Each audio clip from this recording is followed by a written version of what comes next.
Where the hell am I? Place that I like to call Destination X. Hello, everybody, and welcome to the number one, The Right Reality Podcast. My name is Steven. And my name is Mixie. We are here to recap episode 10 of Destination X, the grand finale. We made it to the end. Congratulations, Mix. We did it. We did. And you know what? I love 10 episode seasons. Challenge. Well done. I as we were about to launch into challenge season, the idea that a challenge proper flagship season is over twice as long as this show. Yes. It's going to happen again, Steven. Wild to think about. And as we're about to start this, knowing that the challenge is probably going to be on until the new year, just about. Oh my gosh, you're so right. Oh, this was so well done. Again, shouts out NBC. Shouts out. Great start to finish. I know I had some issues. I do have yet another issue in this one. But overall, I was excited to watch the finale. I was ready for it to end, but not in like a bad way. It felt like the bow was about to be tied. I just needed it to be tied off, and that's exactly what they did. Great finale. On the edge of my seat for a large majority of it. It was a fun time, Steven. It was a great hang, if you will. Great hang show. We do have the interviews with the three finalists, Biggie, Peter, and Professor Rick. They're coming up at the end of this podcast. Ooh. You get all three of them. So enjoy our fun questions. You know they're going to be waiting for the number one because that's what we do. But we made it ourselves. We got to the final. There was no bus involved at the final. Yeah, there was a helicopter with no feet. Did you see that? What's up with that? Helicopter with no feet? What are you talking about? There was no feet on it. You know how a helicopter has its little flat feet on the bottom. Oh, that's for like normal, regular helicopters. This is like one of those fancy, like... How does it land? They come out. They like... Oh, they're retractable feet? Yeah, they're retractable feet. Oh, snaz. It's a fancy helicopter. That's like... What was that show on HBO with like the rich family? White Lotus? No, different one. Where they're like trying to like become like the head of the company. I think it starts with an S, not Severance. So some. Oh! Everyone is yelling at us. Yeah, everyone is yelling at us. I Question see all is, of them.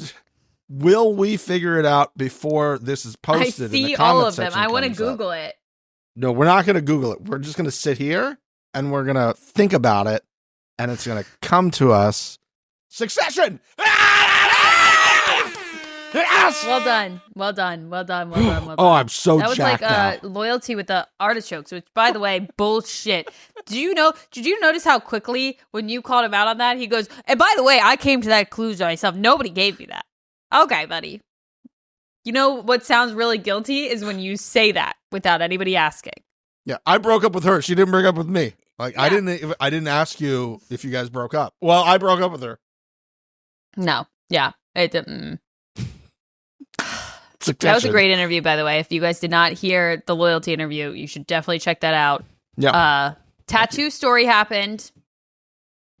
A tattoo story did happen. And that's all I'm going to say about that. Oh, okay. All right. We haven't talked about it. I was waiting. Do you want to talk about it? Sure. There are 8,000 bajillion trillion other things you can put on your chest to not get typecasted for a shirtless. And then on top of it, then he says, and then if I still do it, they cover it up. Okay, then you're doing it. Yeah. I like the guy. I want to be very clear, but to say that's your reasoning. Maybe go straight down the middle then. Because they couldn't it opened a whole nother can of worms of questions. Interesting. Yeah, and I didn't... Like, I get, okay, you don't want to be the shirtless guy, fine, but why Loyalty in bold? Put like your name or your family's name or the dollar menu at McDonald's. I don't know. Why is it Loyalty? Hot and spicy McChicken? Get that sucker on there. Exactly. Put a bingo. You know what would be fun? A bingo card on your chest. And then you could play bingo on your chest. Yeah. Fun and interactive. I like that. Much better ideas. I'm just spitballing shit right now. Everything I've said is better than loyalty. And I stand by that. He does seem like he was a very nice guy, though. He does seem like he's a nice guy. Like a really nice guy, to the point where I'm just like, I wish you kind of sucked. Really went hard. I really wish you kind of sucked more. So, yeah. You're really good looking and also nice, so fuck. Yeah. I get it. Being typecasted because your body is like really tough to deal with. Yes, so tough. My gosh, what a strong guy. But yeah, they were in the helicopter with no feet. No feet and goggles on. Starting this episode in goggle vision was a direct attack. Obviously it was. I knew that. I wrote that down. This is their last fuck you to Mix. And they got me. Congratulations. They got you good. I got got. You know who else got got? Who? They go to this, wherever the hell they went, castle thing. No, but sure. It's not a cathedral, is it? No. Whatever. Yeah. The paintings of some of these people. Yeah, they got got. Josh got got. Josh got got good.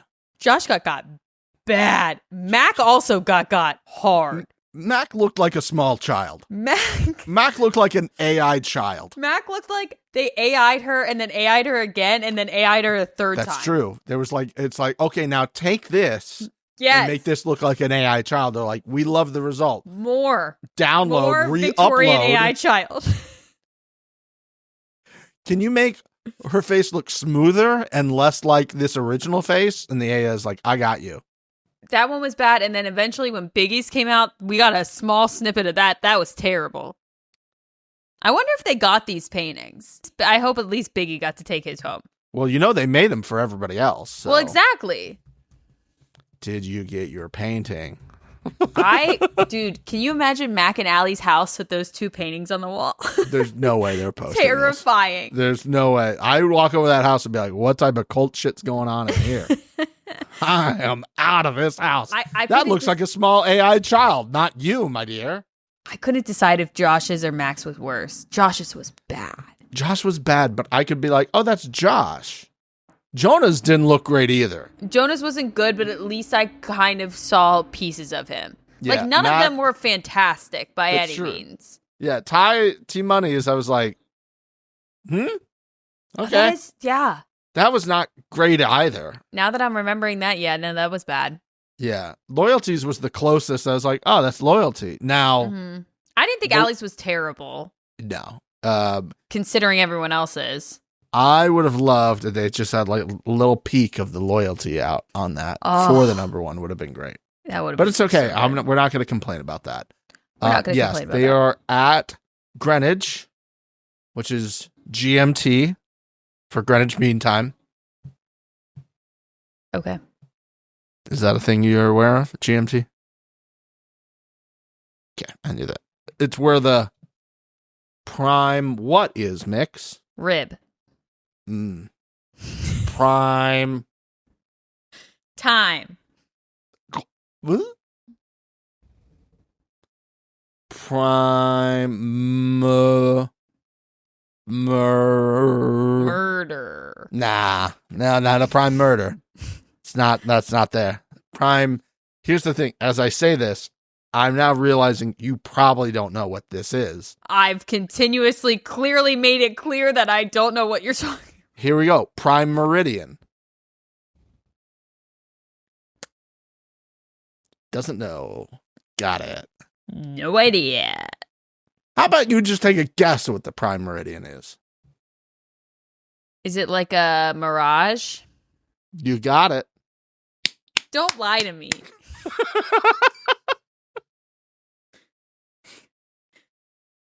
I watched this with a friend of mine, and as we were watching it at the end, I'm just going to jump to it. The Benjamin Franklin thing. I said, why would they... We were talking about the fact that it was Big Ben.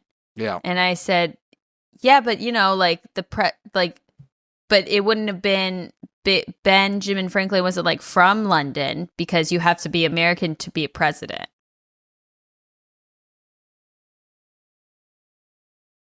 And he literally said to me, write that down. And I said, nope. Nope. He was like, are you fucking serious? And then I realized that was the guy with the kite and the key. So not a president. Yeah. That's... Anyways, I continue to embarrass myself with Destination X. I'm very happy it's over. I'll fill you in. The prime meridian is 0 for longitude. You know, longitude, latitude? Yes. That's 0. XY axis. Yeah. So that's where we do east-west hemisphere is based where the prime meridian line is, which is where they were at. That whole thing about time, which we tried to tie a bow on at the end. No. Look at where all the clocks were. Oh, I'm sorry. There was clocks everywhere you went. I wrote, the clocks in other places were clues? No fucking way. Oh, you mean just other places in the world have clocks? Oh, when Jeffrey D. Morgan mentioned that there was time on the clock because there was time on the clock, that was a clue? Fuck directly off. Put it in the Jennifer Aniston Eva Longoria. Put it in there. I went back and I looked at that sign that we talked about last week where the letters fell off. I'm like, I'm sure my name is in there. It is. My name would have been in there. I checked it. Steven was in there. So... sadly, Mixie wasn't, but, you know, it was in there. Fuck that clock thing. We're in London. There's no bus. We're not guessing where we are. Also, how did we get there? We just... That also upset me that they were like, oh my God, we're in a helicopter. Like, dude, you did not think that you had those goggles on and you were sitting back on that bus. No. You know you're in a helicopter.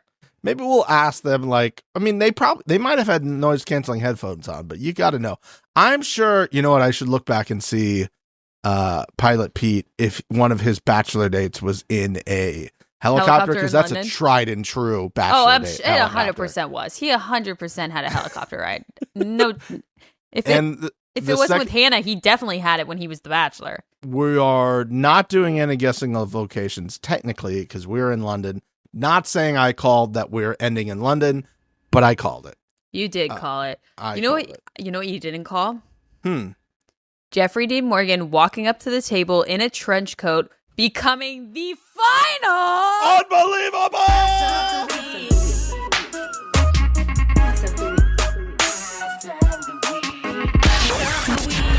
of the week. Steven, I'm going to need you to check this. Okay. You know who's going to be really pissed about this? Professor Rick. He won the goddamn game. Okay. Professor Rick, who, as I pull this up, Mix, how about you tell everyone how Professor Rick decided to infiltrate the Hotties? Honestly, everything this man does makes me like him more. I'm so in. He went into the Hotties. I'm going to read it. Okay. He made a post, which is our Facebook group in case you guys are unaware. Yeah. Join the Facebook group. Rick's in it. Rick infiltrated. He said, my favorite part was people were like, is this actually Professor Rick? I'm like, yeah. Yeah.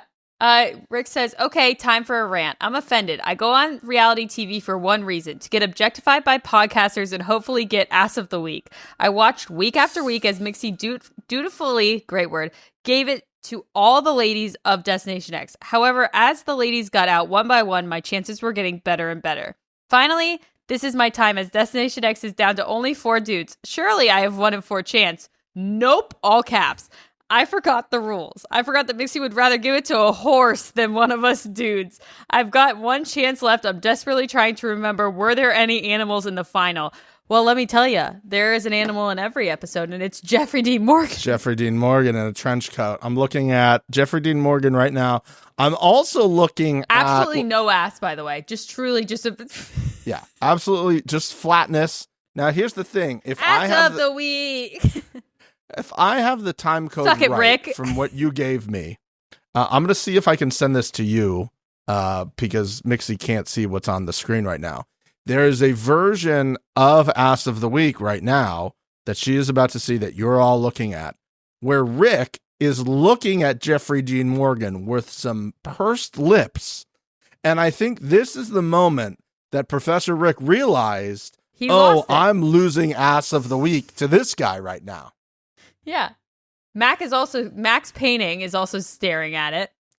Little child Mac from 20 years ago, or however young Mac was at the time that they took this photo. 6-year-old Mac. 6-year-old Mac, who appears to be like, one of the children in Game of Thrones, who's like a servant of some sort, That's that trench. That's that trench coat ass. You can kind of see a little bit of apple bottom on a little. Way to go, Jeffrey D. Morgan. So proud of you. Suck it, Rick. Deal with it, Rick. Deal with it. We'll bring up more in the interview in a little bit. Yeah. Now, Mix, we realize that we're just gonna play trivia to stay who stays in the game. Upsetting. Yep. Would have liked a little bit more like physical challenge on top of trivia. Something. Also, something else. Livid started at the finish line. What's up with that? What are we doing? Also, he's like, take a step back, and they're like walking backwards. I'm like, how do you know where the step is? What are we doing? There should have been some stairs or something. We could have like squares on the ground. They weren't even. I was checking the floor. There was no. It was like the placement of the pictures. Yeah, fuck that though. That made me mad. I like how they got very challengey towards the end. They're like, I know you've been confused this entire time. Now we're gonna put up a graphic. I wrote towards the end, I go, oh, all of a sudden now we're putting up an Excel sheet screen? That's Excel. That's Excel.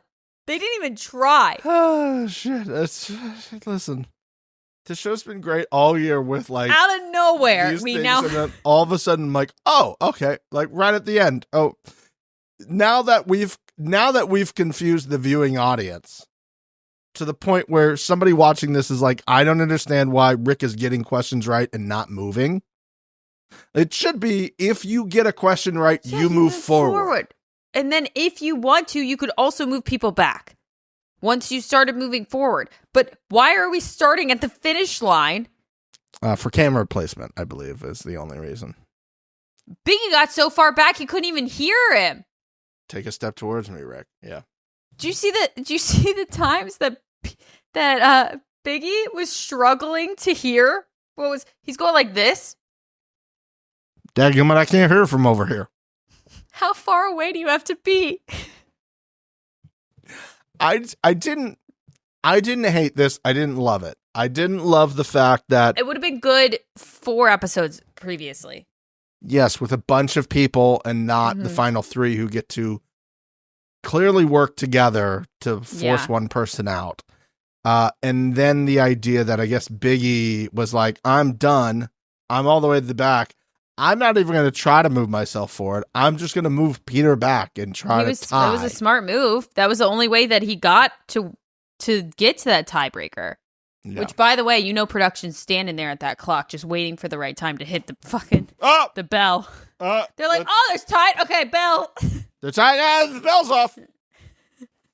What was that? Weird. That chime that's a perfect time chime. Just remember, the clock can go off at any second. Peter moved back to the end. Chime. Chime went off, everybody. And they're like, we didn't hear a chime. You heard a chime. There was a chime that wasn't us. It was an algorithm, which is perfect. It's a perfect algorithm. It was sad, Biggie realizing that Rick was going against him. But again, Steven made this point a while ago. Peter and Rick sat you down and said, join our alliance against these other 2. And you're going to be like, oh, they didn't actually do it because I didn't go in, so they probably didn't do it. Come on, dude. There is no way that he didn't know. And also, the way that he reacted, he was like, when Rick told him, it was like full body, like, oh, just seemed very fake to me. I don't believe that Biggie didn't know this. I don't. I mean, he again said this week that information. And again, I'm choosing to believe that And that, like, now there's kind of this revisionist history. I'm sorry, guys, that you're like, oh, we knew that. Because it doesn't look like it. Biggie said last week in the car, I don't think he would do that. And then this week, he's just like, they're like taking me out. I don't disagree, but the only thing we saw on camera was Rick and Peter sitting there saying, join us. Yeah. That's all you needed. Okay. There's a tie mix. And in true Destination X fashion, except for that one time where we wanted to keep Janae around for obviously marketing purposes. Now it's going to be whoever's furthest away. Mm-hmm. That one time Mm-hmm. was one time off where somebody from corporate came in and be like, we can't just have her on for 2 episodes. Okay. That's, yeah. We can do that to Josh. Okay. Everyone's expecting it from Josh. It's actually better if he goes right away. Josh has got to be so mad, by the way.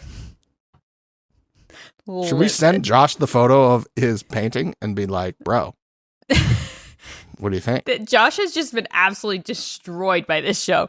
More than the challenge. Just destroyed. He came out, very first episode, said, don't trust this guy. This guy's sneaky. And then Rick fucking wins it, dude. He wins the show. Amazing. And he's like, now, here's the thing. I'm going to tell you this right now. Josh is taking a victory lap. I told you. Biggie, I tried to tell you. 100%. He's 100%. I tried to tell you. Like, Why does nobody listen to me? I told you guys. Yep. I told you. What did I tell you? He's going to stab you in the back like you did to me. Mm-hmm. Mm-hmm. He's taking a victory lap, 100%. The question is, how many islands are in Venice? I remember them saying this number, I think, at some point in the voiceover. And then I forgot. Originally, I was like, it's like 1,000, right? And then I was like, that seems way too many. And then I revised that, and I'm like, I don't know if that would be my guess. And I think I settled somewhere in like the 150 range, something like that. I don't know. I had no idea. When Biggie said like, 210 or whatever, I was like, that is a lot of islands. And then Peter goes 27. And in a miraculous fashion, production is all coming simultaneously because it's down to 1. They was off by 1.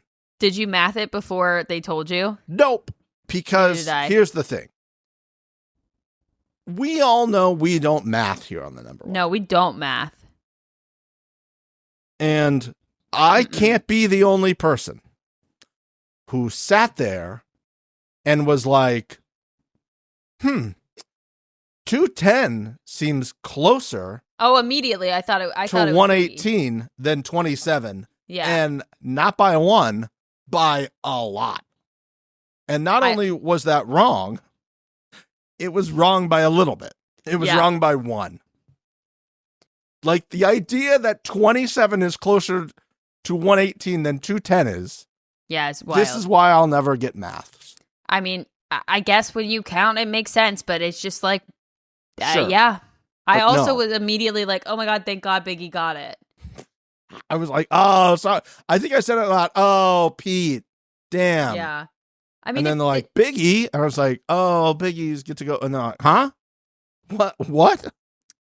It was hard to see Biggie when he walked out of that place and he had clearly been crying. That was heart-wrenching. And again, I go back to what you're saying. Like, he is crying, saying that he's just shocked that Rick did this to him. So again, doesn't add up to like them already knowing, but I don't understand how you can be that not with it to sit at that table with the two of them and not connect the dots. This might have been one of those scenarios where everybody else was like, hey, I'm pretty sure he's working with Peter. And he's like, yeah, but he's not because he's still talking with me. It's like one of those things like, hey, your girlfriend's cheating on you. And like, she would cheat on me. And they're like, we saw her making out with somebody else. Mm-hmm. You know, she looks like a lot of other people. Yeah. Wasn't her. And they're like, okay.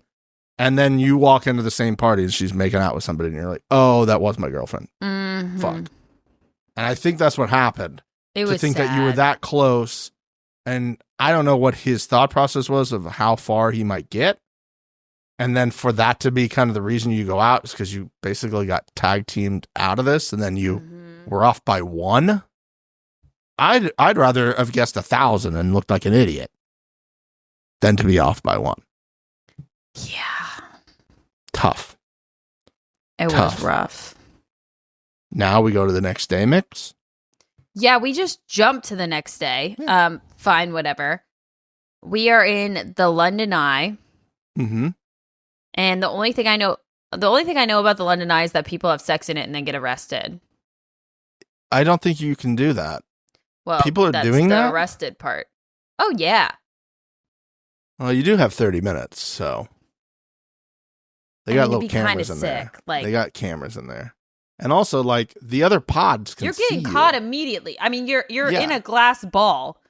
The amount of people that are calling the police outside of the workers that are also clearly seeing you. Well, it's the ones next to you, to the right and the left. You can see. Yeah, the I mean, other everybody's people. exactly. But it was like a thing for a little bit. That can't be worth it. I don't think so. I wonder what that fine is. Anyways, that's all I could think about. And then all of a sudden they had riddles again. We're back to the riddles. I wrote down Mixie loves a riddle right now. Loving riddles. You know what? The rest of this episode is riddles. I know. Which were easy, by the way. When I'm figuring it out before or at the same time as the people on camera. Oh, I got a majority of the ones in the taxis. I did. Oh my goodness, Mix. I'm so proud of you. And I also got the last riddle too, by the way. Did you really? Yes. I didn't. I was the Ben Franklin of it all. Because I was like, originally I was thinking it might have been the bank, but then I was like, they would have put the currency of London, not a US $100 bill. The only reason I picked the Tower of London is because to me, I was like, this just seems like where you would finish the show visually. I mean, sure, but Big Ben's like a big... Anyways, Yeah. We're jumping ahead. I was upset that it was riddles, but what I loved about this point on, Peter trying to read these riddles was top tier. Okay. You can tell that they cut some stutters. He's trying to read it so fast. And it's not a dig at him. God love him. He's a sweet little baby angel, golden retriever boy.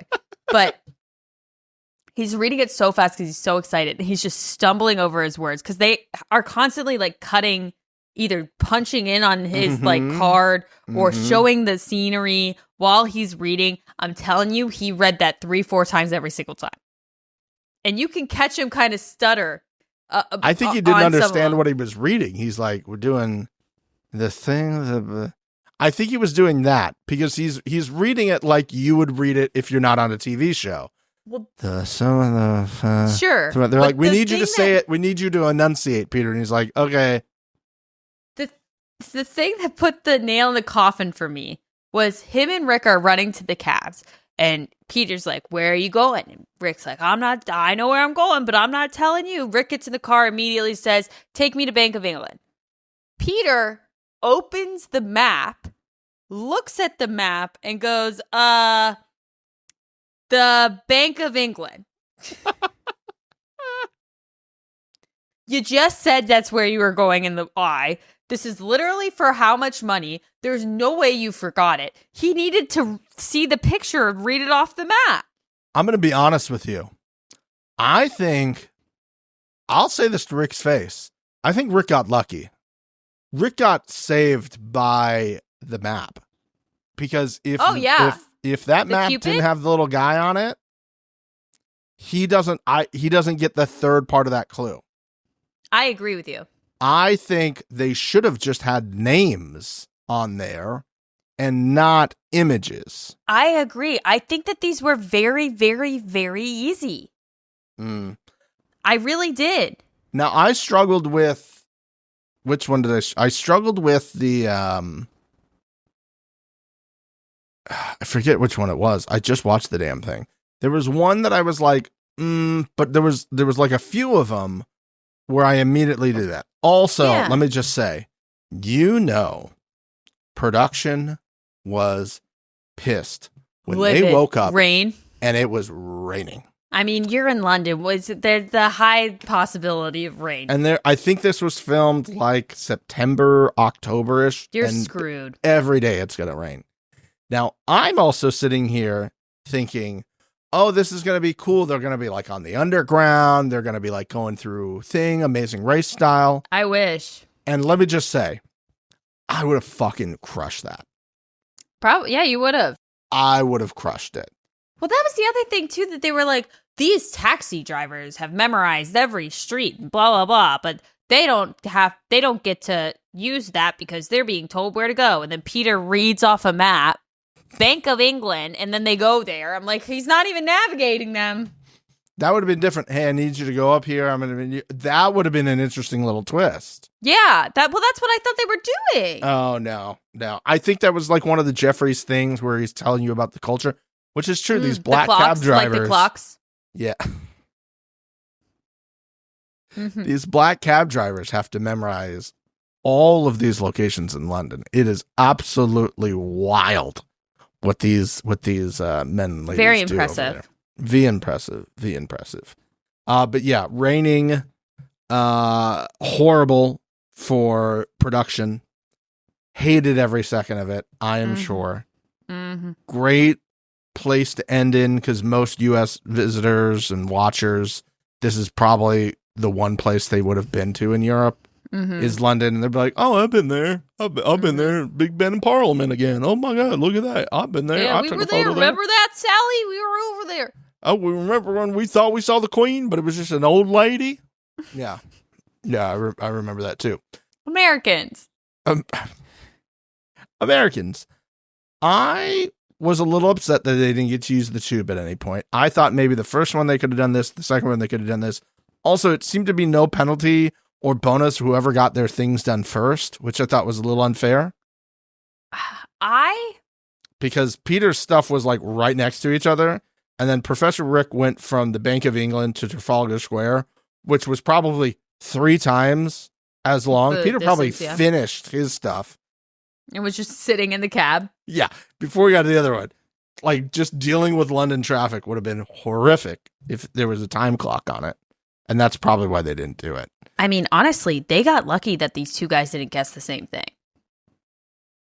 Like, what was going to happen if they showed up to the same place? Another trivia? What would have happened if they both guessed Big Ben? That's what I'm saying. What would have happened if they both did they split the money? And picked do they get all of the same thing?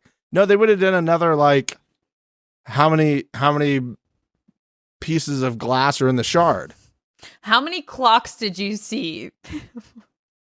Like, you get into Big Ben, but you send him all the way up to the top of the shard to the viewing place to get the little briefcase. That's fine. It's fine. It's fine. Maybe we had to change some things because it was raining. We're making last minute decisions. There was lots of panic, I'm sure. Maybe they were thinking, should we delay this a day to see if it's not going to rain tomorrow? All these conversations were had. I'm just letting you know. They definitely were had. They're like, maybe we'll just hold them one more day. I mean, there's no way with the amount of places that they had camera crews at like that. I don't think so. And going up into Big Ben. Let's talk about that. That's so sick. Can we real quick, before we do, my favorite quote of this episode was Peter looking at the dollar bill and saying, "Dollar bill, money." Trying to get a clue out of it. It was top tier. I don't know why I really honed in on what Peter was doing this episode, but it really killed me. I feel really bad for Peter. I feel really bad for him. He can't win. He really wanted to win. I know. I think more than Professor Rick wanted to win, honestly. I think Peter really needed the bragging rights of this. Rick needed the money. I felt like Peter was going to get it wrong no matter what, because we had been told this entire show, I just want to win it. And I'm like, it seems like we're setting up that storyline that he's going to lose it again. And yeah. I don't know about you, but when they had the shot outside of the thing, Peter was looking at that suitcase, and I'm like, he knows he's lost. Yeah, because he's not inside of the palace. Well, he was like outside some sort of gate, and I don't know if they would have let them. I mean, if they let him into Big Ben, Yeah, they're in the tower by the bell. they could have been. They could have been somewhere in there, but I don't know. Like with the crown jewels, they could. I mean, if the suitcase was next to the crown jewels or something like that, That would have been sick. that would have been fucking sick. But he's like, they've put me by the smelly river here. Outside in the rain. This can't be the final shot, you know? Mm-hmm. And then, conveniently, Professor Rick is next to the fucking Big Ben itself. Trivia fact. Big Ben is not what you think it is. A clock? Well, I'm going to fact check myself here in real time. Because Jeffrey D. Morgan told us that he's been giving clues to the Final Destination X this whole time. Because there was a cuckoo clock on a wall once. I was through the fucking ceiling. Don't. We have done it. We had gotten there. I was happy. We had finished the show. And then you're telling me the cuckoo clock on the wall in episode 4 was a clue for the Final Destination X? Suck my dick. Suck it.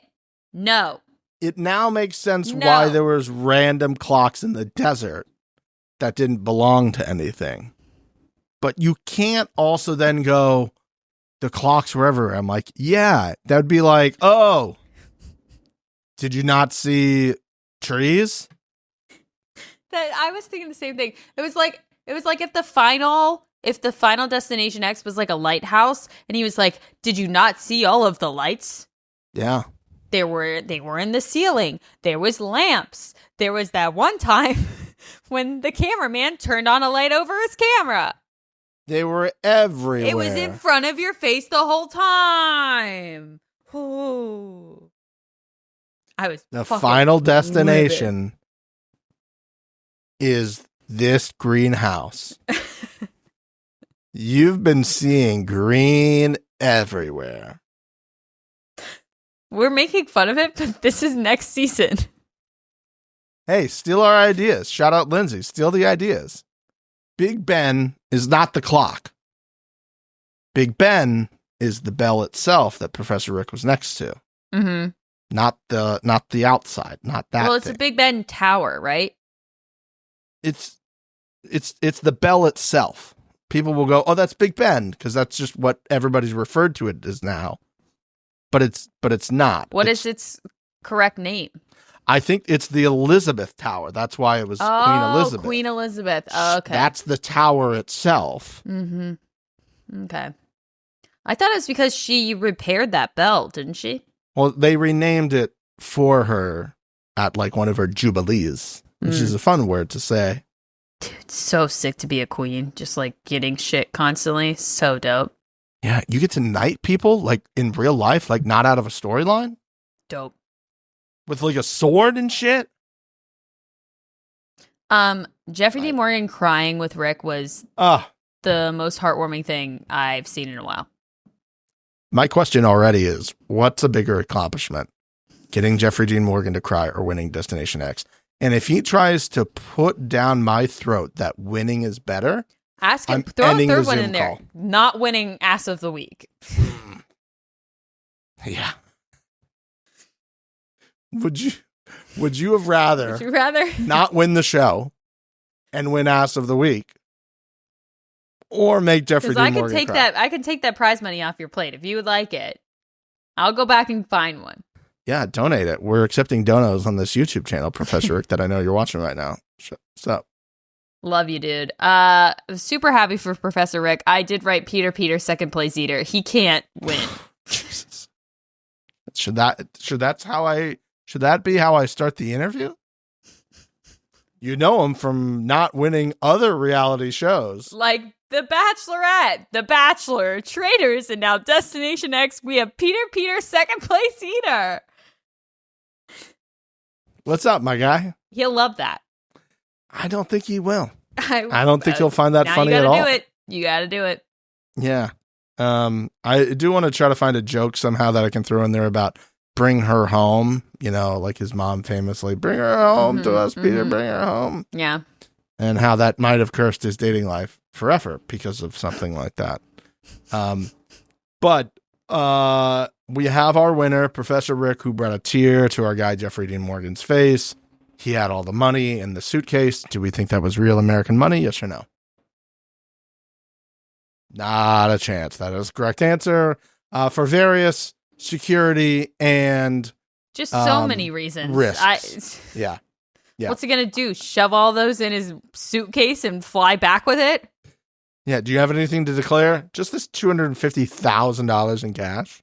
Can we also talk about how they took $100 bill out of a box and didn't put it in their pocket? They both put it next to them.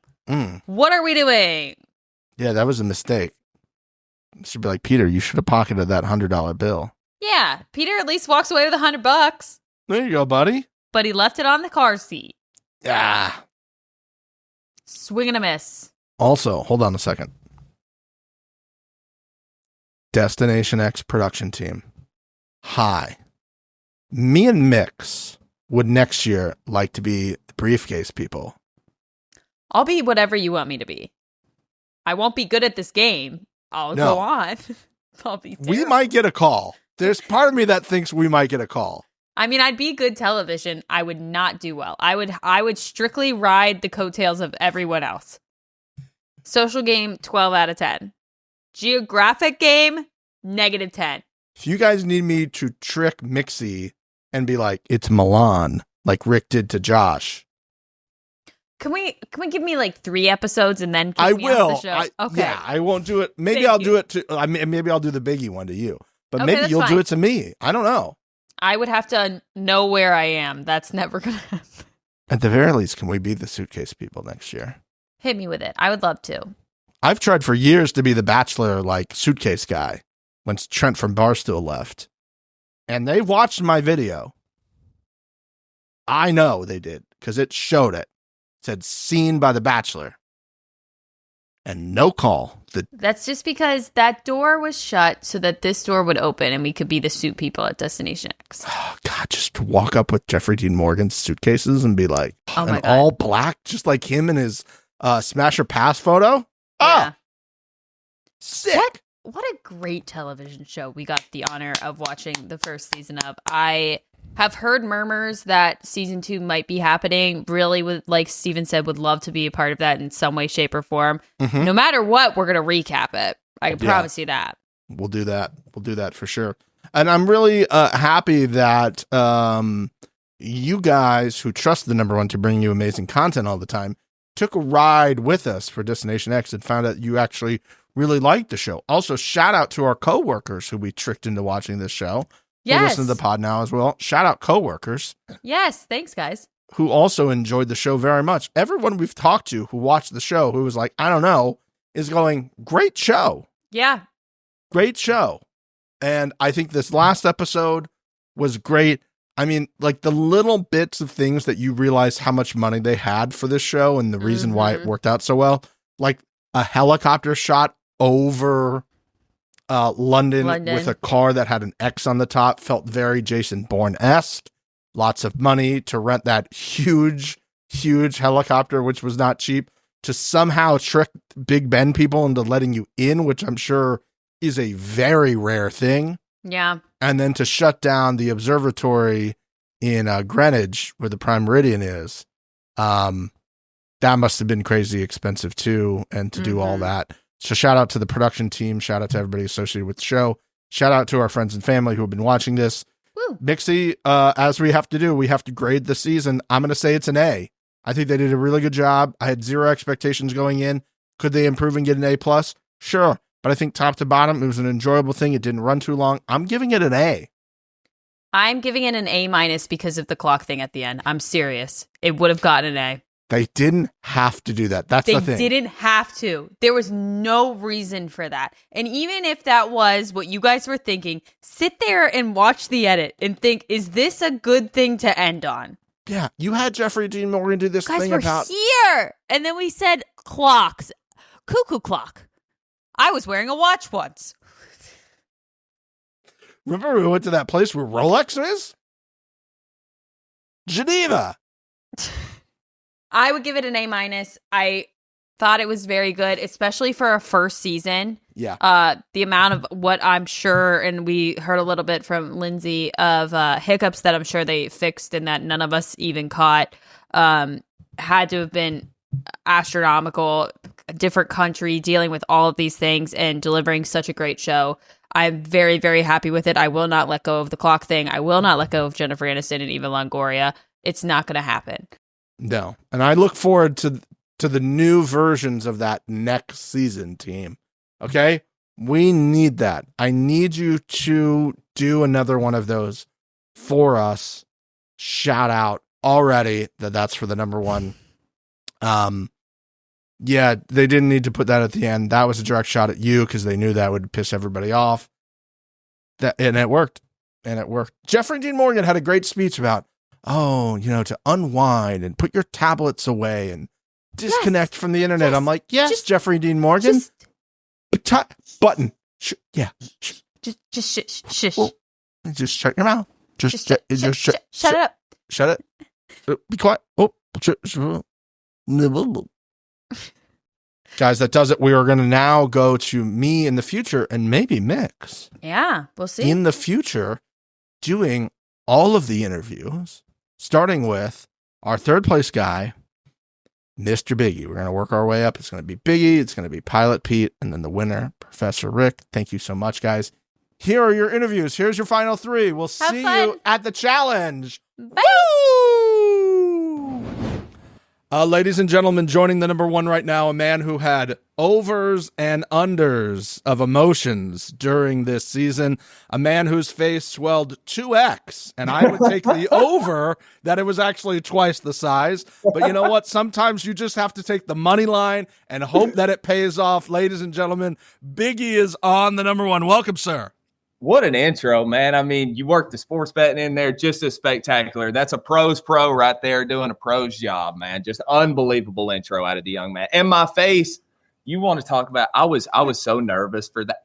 I was nervous and kind of excited just because I knew how hilarious it looked. I will tell you. So after the horse ride, I could feel it kind of swelling up. And I was like, you know what? This could be a problem. I was like, but maybe it's just something quick. I go to bed that night and I prayed to the good Lord himself. And I said, Lord, I'm begging you, please let this go down by the time tomorrow comes around, because I cannot be on national television looking like an asshole. Well, I wake up about 3 a.m. I walk into the bathroom. I looked at my face and I almost dropped to my knees. It was a softball that I was smuggling in my cheek. And it was just damn brutal. But it is what it is. It's part of everything, whatever. Yeah, I'm sure production was like, hey, you got some pouches in there? Are you smuggling some pouches in there? Yeah. I couldn't do confessionals for like 2 days because they thought that it was like dip. They were like, they're like, you know what? We'll just save this for the very end and then we'll do pickups on that. That's fine. Oh, shit. That was there. I was like, my guys got a lot of dip in there. They're just letting them go at it now. I'm not going to mention the brand name, but you got a couple blanks in there. You know what I mean? 100%. Oh, my goodness. Well, congratulations, man. It was really fun watching you this year. Hopefully you had a good time with the stuff that we've been doing here and you've been enjoying the content as well. Everybody wants to know, like, have you now traveled since the show? I mean, like the idea that you hadn't been outside the US and then you do this show. I mean, I feel like you probably got the itch to go do shit now, right? Man, I got the itch. God, I got the itch. And you know what? I was actually planning on doing a trip. So me, Mac, and Allie were all planning on going back to Europe and kind of visiting, each of the places that we went on the show. Unfortunately, with football season coming up, I got a couple obligations I got to go to, so I can't make it. But I will definitely be making my way back over there because I just could not believe how beautiful everything was. It was incredible. Yeah. And I mean, as a guy that's never left the U.S. before that, the fact that was my first intro to Europe is fucking bananas. It's what are we even talking about? There were almost every day I had to pinch myself and be like, not only am I doing this, but it's for free. Yeah. And I get to watch it back forever. It was just, it was and unbelievable. You're also doing cool shit at each of these places too. That's what I'm saying. I was walking at the Haunted Castle Challenge in Austria.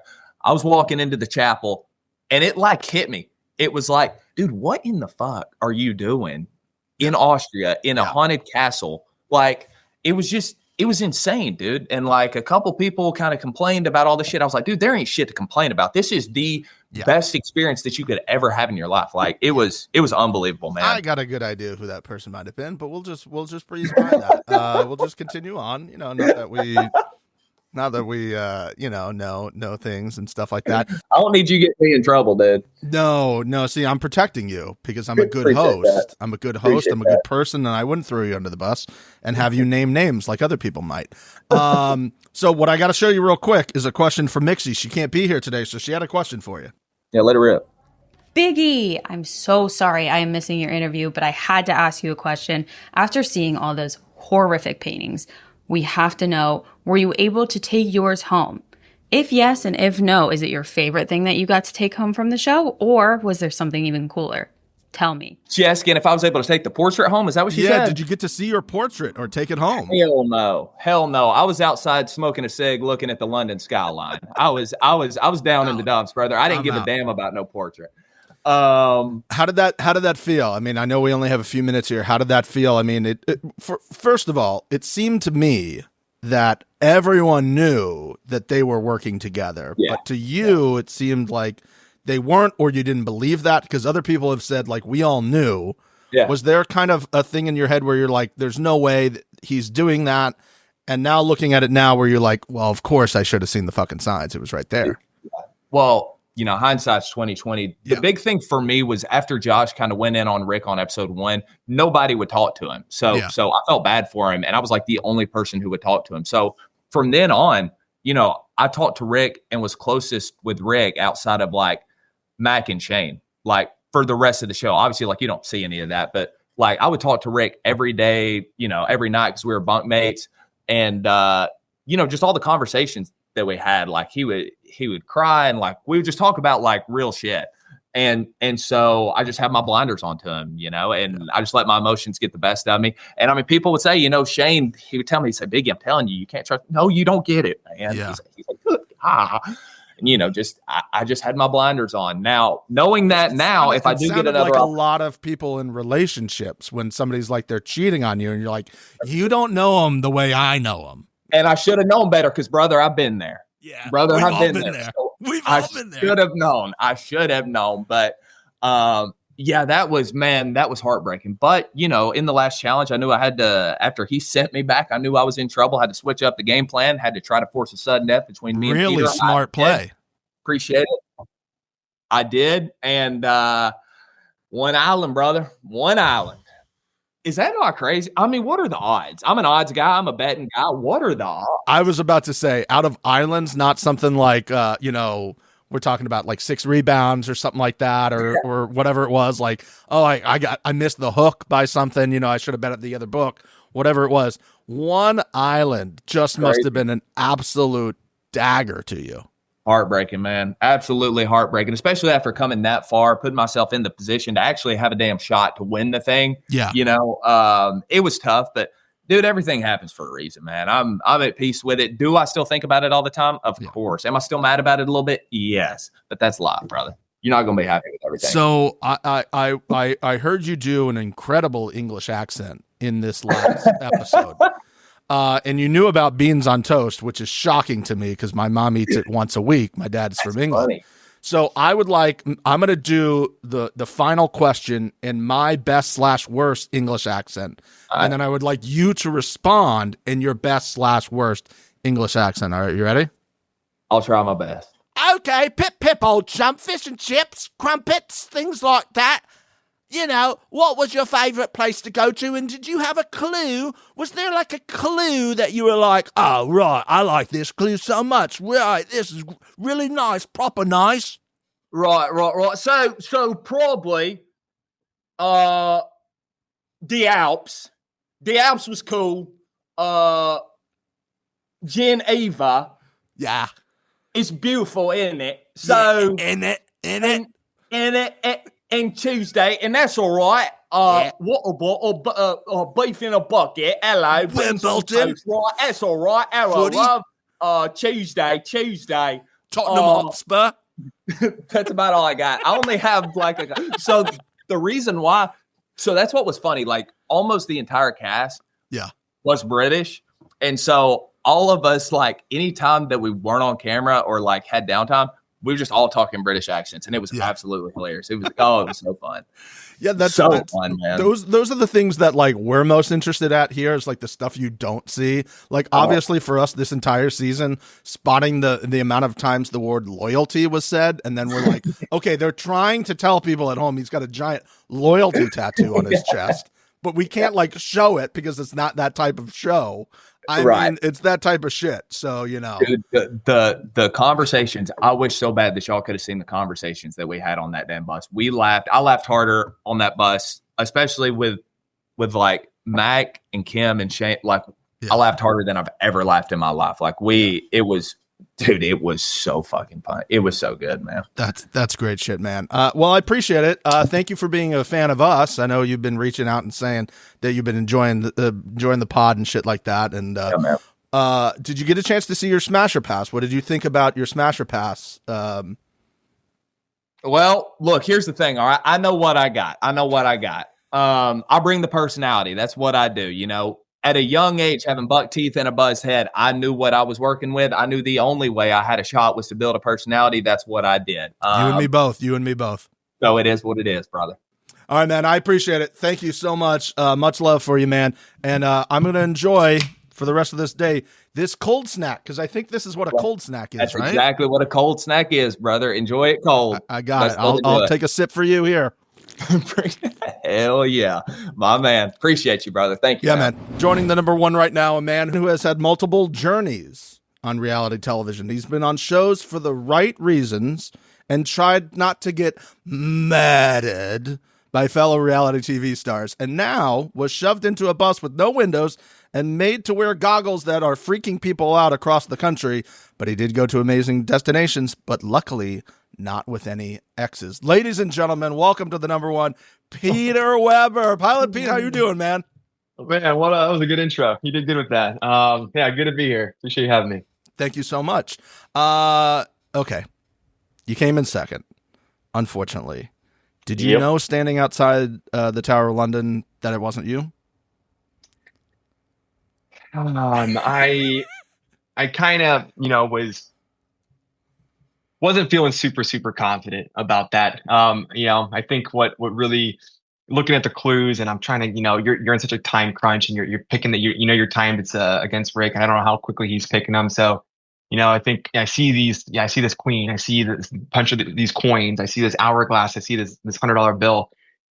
Just went value. I thought queen, high value. Where she stashed her jewels? I'm going Tower of London, and I did the same thing. I did the same thing. Made it pretty quick.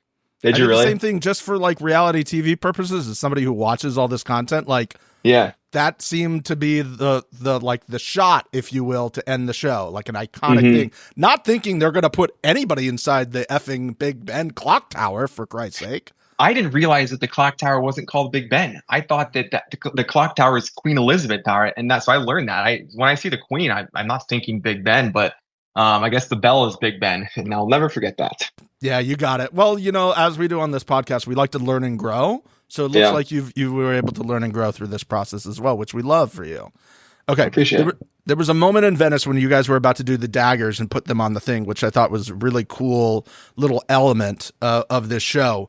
You had that red suit on. First of all, shout out to that red suit. Thank you, sir. But when you walked up and you hit the hand here pose, I was like, Peter has gone back in time to a different part of his life around TV cameras. It looked like you just snapped back into batch mode, my guy. That's the first time I've heard that. It just took over your body. I honestly, maybe it was a subconscious reaction there. I'm all dressed up, feeling good in the suit. Yeah, I'm handing out daggers now instead of roses. Who would have thought? I thought the same thing. I'm like, my guy is just on autopilot right now, just locked in. I didn't even think of that. That's so funny. You hit that pose. I'm like, oh, he thinks he's on the other show right now in that suit. Oh my God, that's so funny.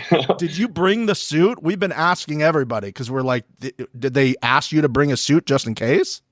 Yeah, we had for our wardrobe, we were told kind of stuff to bring, and one was a suit. That was actually, I just reused that. That was my suit from the Traitors finale. I had worn that red jacket, one of my favorites. So that's what I wore on Destination X. Would love that. So you and Rick had a secret alliance that I'm putting in air quotes because it seemed like everybody else that we've talked to on the show kind of knew, but Biggie didn't know. Were there times where you're sitting with him and like, listen, man, I feel like everyone knows, like, or were you sure that nobody had any clue up until the end? Legitimately, I didn't think anybody had any clue until we were on the yacht in Monaco. And it was, I thought Cat was out of the bag because we're obviously playing together. We're making all of our moves to help each other. And I thought that Biggie had clocked it at that point. So I think, in the later finale, I was probably a little shocked that he was so shocked. But as we were playing the game, I thought we were good until that point. Watching it, you see stuff that you're not involved in, and I see Allie make some remarks. I'm like, oh shit! Like, I guess we weren't as secret as we thought we were. But good for me is that to get to the alliance, we didn't realize that, so it didn't get in our head, and we thought we were just smooth sailing, and we were, no one was the wiser. So it's somebody who did do the traders, and I think like you just have this like brain that operates in a different way that obviously the people who were on the show to begin with. Did you go in and you're like, okay, I need to go in, I need to create an alliance, I need to do these other things? Because I mean, that was part of your conversation with Loyalty, as we call him, not Shane, Loyalty, that, we're on the same side about this morality type thing. Like, it's reality television, there's money on the line.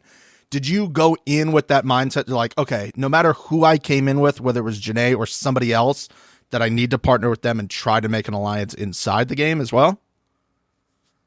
Yes. Coming into the game, we don't know where. I'm thinking I'm starting at the beginning of the game. Didn't know we were joining 3 weeks in or whatever at that point. We learned that all in the same time as the rest of the players. So was able to meet Janae at first and just thought everyone was kind of introducing as twos, but realized, quickly that wasn't the case. So Janae and I naturally have a bond. We're going to, come into this together. We're outsiders. And I did feel like it was pretty critical, even though we were going to be together. We needed someone also kind of like on the inside that had been there now for a couple of weeks as we learned this joining the bus. And it just really worked out with Rick that we, initially just had a quick bond, had some intuition that like, I felt like he was being ostracized. I felt something was off. So it was an opportunity, and then dug a little bit deeper. It was like, this guy knows his stuff. He seems, he's a little older. He's got some experience. He's wise, travel experience, maybe let's do this. And, it just worked out for us. Yeah. As somebody who's done traders, because everybody we've talked to, is like, oh, I want to do that. You've done that, and you've obviously done other shows. Is there something that you want to do? Because I'm sure the phone has rang other times for you. If you do something else, is there something you want to do, like a challenge, an amazing race, something competition-wise? Because I was pulling for you. I saw that you really wanted to win. Other people were like, I got a great vacation out of this. You're like, I want to win. I've done other cool shit. I've been here before for other things. Yeah. What would be something you would want to do at this point? Yeah, it's a good point. And yeah, I think for me, it's gotten to the point now I've had the opportunity to do a couple things, and money would have been absolutely insane and incredible, but it was that fire, that hunger to just win. And like I said, get that monkey off my back and just finally reach the top of the mountain. If there's another opportunity to still do that, I would definitely consider it. I think, top things that come to mind, I would probably say Survivor would be so fun. That's been a thing that's floated in my head. But honestly, if there was another opportunity, I'd love to do Traders. I'd love to finally make it to the end in that. Man, and you were really good on that. You were really good on that. I was like, he just gets it, like I like, you were so into the game, and other people were like, again, oh, this is fun, I'm hanging out with other people, I'm in this cool castle, but you're like, no, I'm into this shit, like we're doing I think it is. I think I'm not, like, I don't consider myself, like, I see a lot of these incredible personalities on TV, and I'm not that. Like I'm not like a crazy big personality. Like, I'm a lot more quiet. I'm a really shy guy, to be honest. So I play these games and I feel like I'm playing with all these reality stars, and like, this is like their world. And for me, I'm just like, I want to win this game. I don't care less about anything else. Like, I'm going to win this game, and it's not going to be about my personality or anything. Like, I just want to win and be competitive. And I think I just have a different mindset, I think, going into them. What was one of your favorite moments on the show, and why is it that it was when Biggie's face was 3 times the size as what it was when he got bit on the horse? You enjoyed that. You enjoyed that too much. They cut to you, and I'm like, my guy is loving being on this bus right now. I just felt so bad for Jakey because he could tell his morale and just like, and I felt so bad laughing, but I couldn't because literally this face is normal, and then he would turn this way and it just blew up, and then he would go back, and I thought he was dipping on the bus. It's what it looked like. It's what it looked like, and I felt so bad, and I felt even worse laughing, but I could not control my laughter for it. And he was like, obviously stuff that gets cut out, but he was joking, and the guy is just the funniest dude. I think a star was definitely born in the show. Like he's just an absolute personality to be around too, I'm sure. And then he's got every this, line and you're he just says. like, what show am I on right now? Am I on a show? Is this about me? Are they making fun of me? And what's going on here?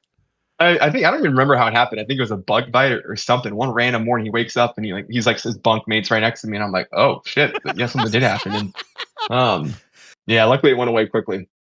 Yeah. All right. One of the last things I want to ask you here, from your season 2 days of Traders, and maybe a fellow lead of the Bachelor or Bachelorette franchise that you think would actually be good on a hopeful season 2 of Destination X. Are there people that you go, that person would be good right away? They just get it.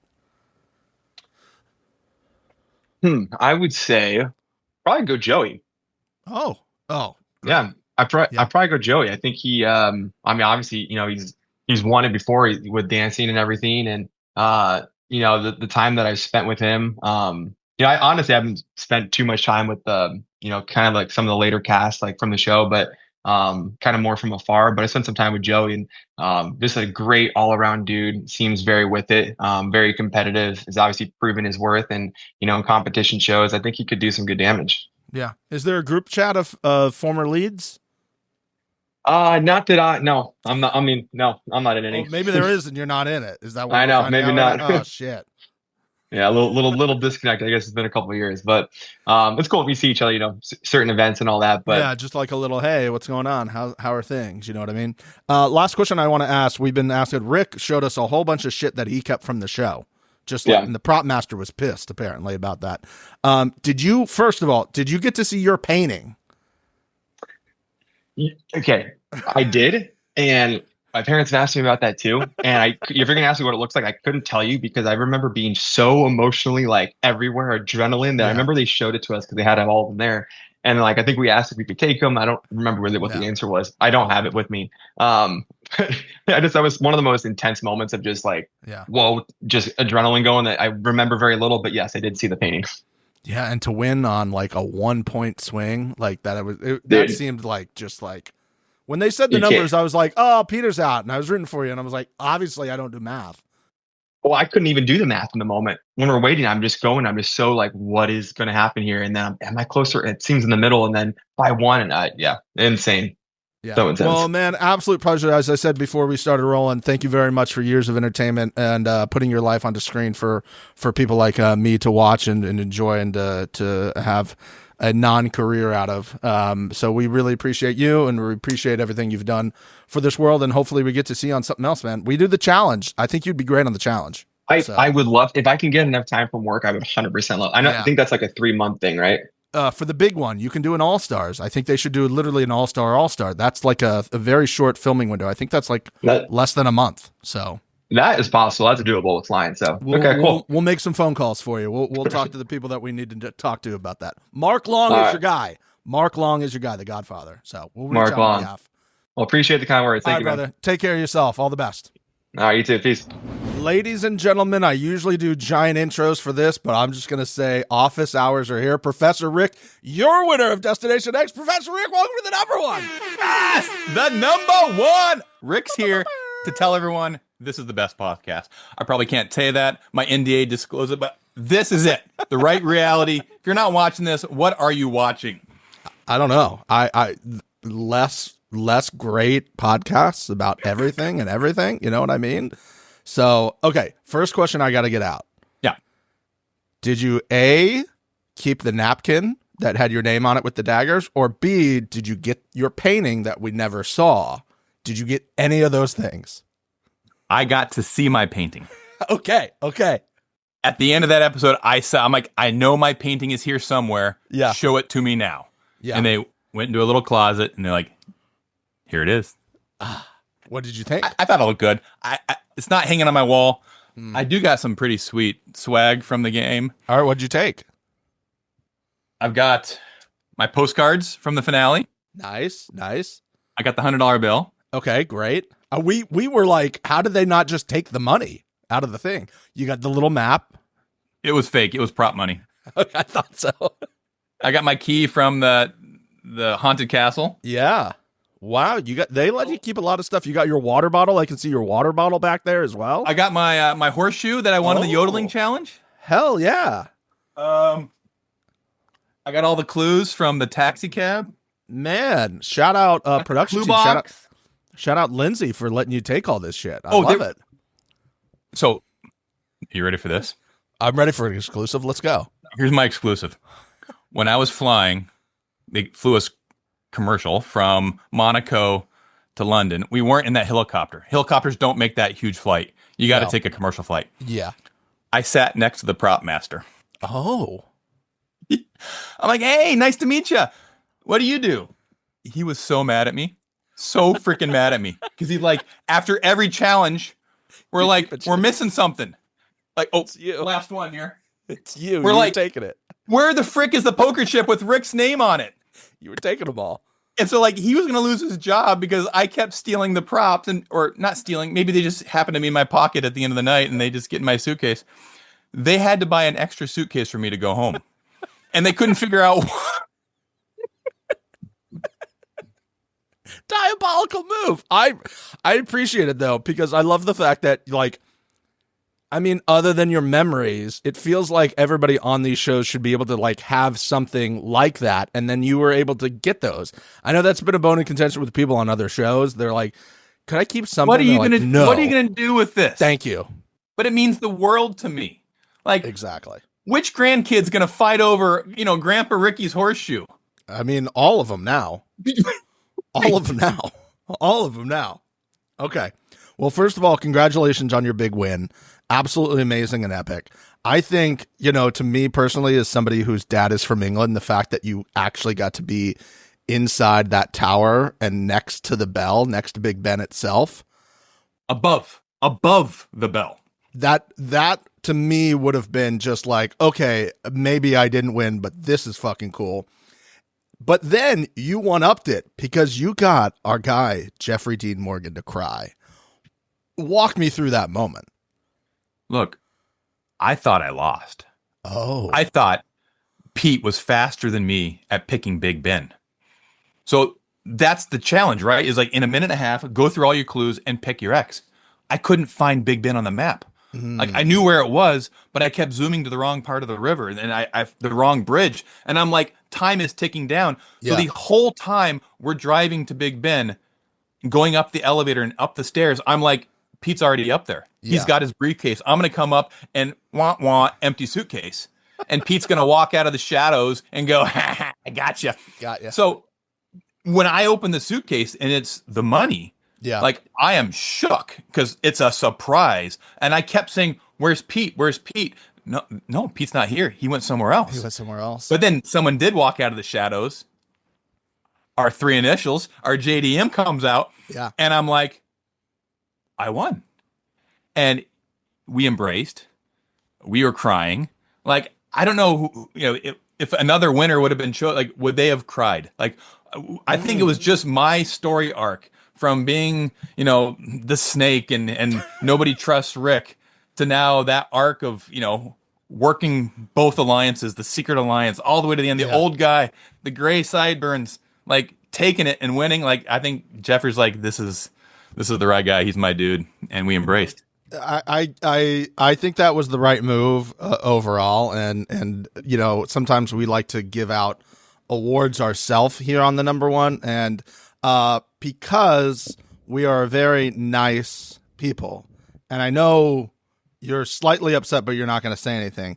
I do have a special message for you and a special question from somebody who is not here right now. Rick, Mixie. Professor Rick, I'm so sorry I can't be there, but I did have a question for you. Since you came at me in our Facebook group, I have to ask you this question. You have officially won Destination X, congratulations, sir. However, you never won Ask of the Week, and you came for me in our Facebook page about it.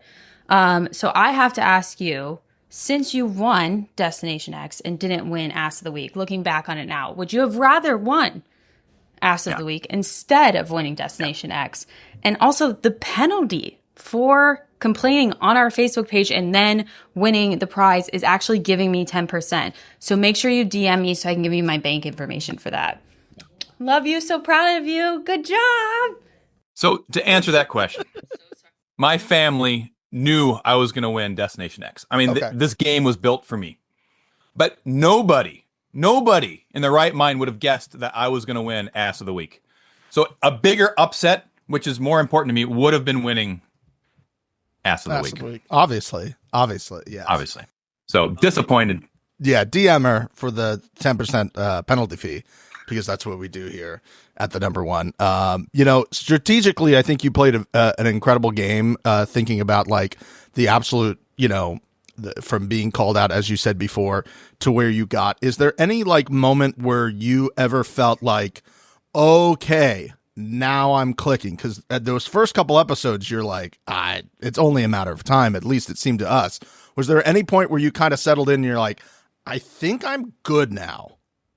Yeah. So there was a moment. Okay. And it was when Pete took out Mac with the tiebreaker. Yeah. Because up until that point, Pete hadn't done anything for our alliance. I just kept feeding him and the answer of, hey, we're in Amsterdam, we're in Munich, we're in Salzburg. And like, there was no reciprocal.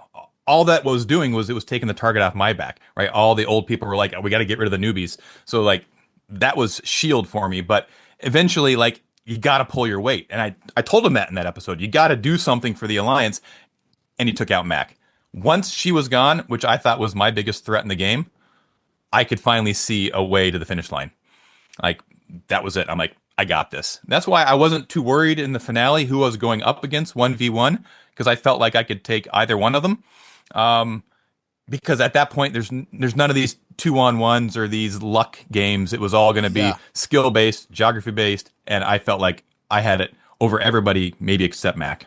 Had Peter and Janae not come on the bus, this would have gone differently for you. I would have been gone. I would have been gone halfway through the game, because you could see that people were starting to not trust me. Kim didn't like me. Shane didn't like me. They were all ganging up on me. Like, my story of having never traveled, but yet I know all these obscure things about every European city, like, the gig is up. Like, Rick's not telling the truth about something.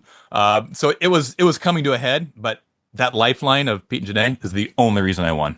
Okay. The other thing that I'm interested in now is like the Biggie of it all. Obviously, like, you guys were close. We knew the thing there. You've now seen the edit. How did it feel in the moment versus how did it feel last night watching him kind of realize for the first time, which to me is surprising that they didn't know that. How did that feel for you to watch? I mean, it was pretty obvious, but I mean, I get editing, so, how did that feel to you watching what you had to do there? Heartbreaking. Like, in the moment, you see, I can't even turn around and look Biggie in the face. Yeah. I can't even tell him to the face that I've been lying to him, that I've been stringing him along, that he's going home. Like, I couldn't do it because he was a friend. He was a bro. I mean, we had been bunkmates. We had been whispering late at night, talking about clues, like, for a month. And he thought I was his guy, but he chose Shane as his guy. I wanted an alliance with him. I asked every single person at the end of episode 1, beginning of episode 2, when Shane threw me, I'm like, I'm looking for an alliance. Somebody throw me a lifeline. They couldn't even look at me in the face. So, like, you had your chance to have an alliance with Rick. You chose Shane. That was your downfall. So when I got Pete, I'm like, I'm going to be loyal to Pete. I'm going to be loyal to our alliance. Yep. And we were happy to go to the end together. Well, that's great. I'm happy that, like, sometimes the best laid plans work out, because a lot of the time we do that. All right, we gotta rapid fire here. No, don't wrap it up. Listen, I'm authoring 10 more minutes, authorizing it. Here we go. Okay, I want to know. Obviously, big bird guy. These are gonna be rapid fire. Favorite bird, go. Lilac-breasted roller. Meanest bird, go. Secretary bird. Most beautiful bird. Stellar sea eagle, majestic. Weirdest bird noise. Oh, That you're just like, that doesn't seem bird related. like a putu or a woodcock. Okay. Who's paying you to make sure you don't tell the world that birds are drones?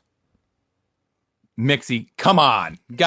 Birds are not drones. I am not a drone influencer. I'm a bird influencer. Go get a job. Okay, what if I decide to go on a bird trip with you? What do I get? Like, what's the experience like? Do you get to tell us all the tales about Destination X and birds? I'll weave in some DX stories. Woo! But you were going to leave with a lifelong joy of birding. Like, that's what I teach. It will change your life. Okay. And the last question we want to ask is, what was your favorite like clue that, no matter what it kind of was, whether it was a riddle or if it was a Jennifer Aniston, Eva Longoria type thing? I mean, obviously nobody got that. Let's be honest here. That was a deep pull. What was something that you're like, oh, nice little touch. I like that. Yeah. Not Geneva. Not There's No Place Like Home. Yeah. I kind of like the $100 bill. Yeah. Because you could see that we were thinking it's got to be the Bank of England. It's got to be the Crown Jewels. But it made you think, well, why are they showing us a U.S. dollar when they're British pounds over there? So it made you think it's not the money. There's something else on here. And you saw me looking closely at this. Mm-hmm. I like that. And because it led me to the $250,000. There you go. That'll definitely do it. I thought for sure it had to be the Crown Jewels no matter what the clue was, because that just seemed like the right location to finish the show on. Jeffrey owns everything. I wanted him to say, I own the Crown Jewels. Right in front of the Crown Jewels. And then, just a beautiful kind of wrapping ending of just like, oh, we're here. Not thinking anybody could actually film in the tower. So, I mean, holy shit. All right, one last story. When we were going down in the elevator after the reveal and I got the suitcase, I was going down with like the 90-year-old clock tower like watchman who'd been there since the 70s. He's like, nobody's ever filmed here at night behind Big Ben. No, like, I don't know what NBC paid, but nobody has ever done this in his 50 years as the clock tower man. And so incredible. Like, that's pretty cool to experience that. Like, I'll never be able to do that again. I can't recreate any of this trip, especially things like that. Yeah. Well, this was amazing. Maybe we can do a longer one down the line when the NDA runs out and all that type of fun stuff. So, Professor Rick, thank you so much for the journey this year, sir. Thank you so much for being part of the Hot Take Hotties. Thank you so much for subscribing and being a fan of us as we've been a fan of you. And congratulations on that giant bag that sounds like you didn't let all your family members know about until last night. They all watched it live with me last night. It was so good. Follow me on Birding with Rick on Instagram and YouTube. All right, buddy. We appreciate it. We'll see you. Yep.